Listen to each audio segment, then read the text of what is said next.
दोस्तों, यूपीएस के बाद प्राइवेट नौकरी वाले करने लगे हैं ये मांग। क्या एप्स पर सरकार लेगी बड़ा फैसला?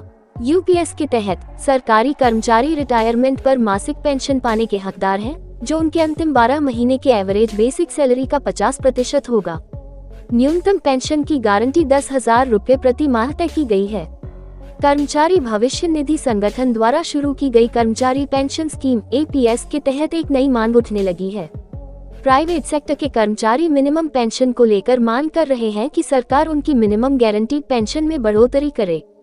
दरअसल केंद्र सरकार ने हाल ही में सरकारी कर्मचारियों के लिए यूपीएस लाकर गारंटीड पेंशन देने का ऐलान किया था, जिसमें मिनिमम गारंटीड पेंशन 10,000 रुपए है। तब से कर्मचारी पेंशन योजना एपीएस के तहत प्राइवेट कर्मचारी मासिक पेंशन बढ़ाने के लिए दबाव बना रहे हैं।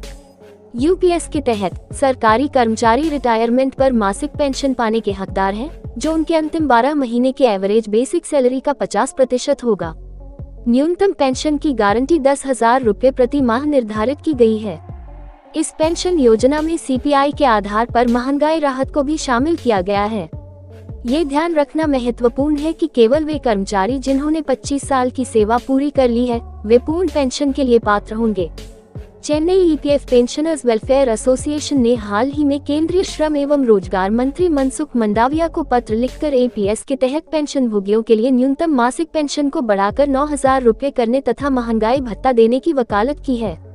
एसोसिएशन ने ईपीएस के तहत करीब 75 लाख पेंशनर्स को शामिल करने पर जोर दिया और सरकारी कर्मचारियों के लिए शुरू की गई यूनिफाइड पेंशन योजना के साथ इसकी तुलना की, जिसे 23 लाख को लाभ पहुँचाने के लिए पेश किया गया। इसके अलावा Chennai EPF pensioners welfare association ने न्यूनतम पेंशन बढ़ाने के मामले को प्रधानमंत्री नरेंद्र मोदी के समक्ष विचार रखने की इच्छा व्यक्त की। कर्मचारी भविष्य निधि संगठन एपीएफओ के सदस्य रिटायरमेंट पर पेंशन के लिए पात्र हैं। मौजूदा नियमों के अनुसार कर्मचारी और नियोक्ता दोनों मूल वेतन और महंगाई भत्ते का 12% एपीएफ में आवंटित करते हैं। नियोक्ता का 12% योगदान 2 भागों में बढ़ता है, जिसमें से 8.33% कर्मचारी पेंशन योजना एपीएस और बाकी 3.67% एपीएफ में जाता है। ये ध्यान देने योग्य है कि ईपीएस के लिए 8.33% का योगदान अधिकतम 15,000 रुपए तक सीमित है, चाहे कर्मचारी का वेतन कितना भी अधिक क्यों न हो। ईपीएस गाइडलाइन में संशोधन के बाद 2014 में ईपीएस योगदान पर यह सीमा तय की गई थी। पिछले सप्ताह पेंशन भोगियों के संगठन ईपीएस 95 राष्ट्रीय आंदोलन समिति के एक प्रतिनिधिमंडल ने कर्मचारी भविष्य निधि संगठन के वरिष्ठ अधिकारियों से मुलाकात की और न्यूनतम मासिक पेंशन 7,500 रुपए की अपनी लंबे समय से चली आ रही मांग पर जोर दिया।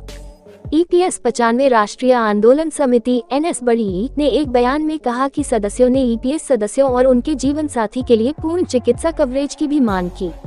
ईपीएस 95 एनएसबड़ी सदस्य वर्तमान में केवल 1,450 रुपए की औसत मासिक पेंशन के स्थान पर 7,500 रुपए मासिक पेंशन की मांग को लेकर विरोध प्रदर्शन कर रहे हैं।